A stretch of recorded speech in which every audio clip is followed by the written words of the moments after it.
O. Vijayan സ്മാരകത്തിൽ K C. Venugopal MP വിദ്യാർത്ഥി എഴുത്തുകാരുമായി സംവദിച്ചു. പെരുവമ്പ് തസ്രാക്കിലെ ഒ.വി. വിജയൻ സ്മാരകം സന്ദർശിച്ച എ.ഐ.സി.സി ജനറൽ സെക്രട്ടറിയും ആലപ്പുഴ എം.പിയുമായ കെ.സി. വേണുഗോപാൽ പാലക്കാട് ജില്ലയിലെ ഭീമനാട് യു.പി. സ്കൂളിലെ വിദ്യാർത്ഥികളുമായി സംവദിച്ചു. പുരസ്കാര ജേതാക്കളായ വിദ്യാർത്ഥിനികളായ സാനയും അതുഫയും എം.പിയുമായി സംവദിച്ചു. 7ാം ക്ലാസ് വിദ്യാർത്ഥിനിയായ അതുഫ കുട്ടികളുടെ പ്രസിദ്ധീകരണമായ യുറീക്കിയുടെ സ്റ്റുഡന്റ് എഡിറ്ററായി പ്രവർത്തിച്ചതിനും സ്വന്തം ജീവിതാനുഭവങ്ങളെ ആധാരമാക്കി ചെറുകഥകൾ എഴുതുന്നതിനും പ്രത്യേക അഭിനന്ദനം നേടി. ജീവിതത്തിൽ നിന്നുള്ള എഴുത്താണ് ഒരുപാട് കാലം നിലനിൽക്കുന്നത് എന്ന് കെ.സി. വേണുഗോപാൽ പറഞ്ഞു. വിദ്യാർത്ഥിനിയായ ശിവതയ്ക്ക് ഖസാക്കിന്റെ ഇതിഹാസം എന്ന കൃതിയെക്കുറിച്ചുള്ള ആഴത്തിലുള്ള അറിവ് എം.പിയുടെ പ്രത്യേക ശ്രദ്ധ പിടിച്ചുപറ്റി.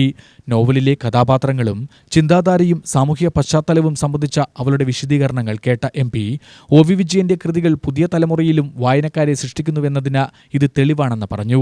കേരള സർക്കാർ സ്ഥാപിച്ച ഒ.വി. വിജയൻ സ്മാരകം 2015 അന്നത്തെ സാംസ്കാരിക മന്ത്രിയായ കെ.സി. ജോസഫാണ് ഉദ്ഘാടനം ചെയ്തത്. സ്മാരക നടത്തിപ്പുകാരായ ഒ.വി. വിജയൻ സ്മാരക സമിതി നടത്തുന്ന പ്രവർത്തനങ്ങളെ എം.പി പ്രശംസിച്ചു. ഒ.വി. വിജയന്റെ സാഹിത്യ പാരമ്പര്യവും ഖസാക്കിന്റെ ഇതിഹാസവും അടുത്ത തലമുറയിലേക്ക് കൈമാറുന്നതിൽ സ്മാരകം കാര്യക്ഷമമായ പങ്കുവഹിക്കുന്നുണ്ടെന്നും അദ്ദേഹം പറഞ്ഞു. യു.ടി.വി ന്യൂസ്, പാലക്കാട്.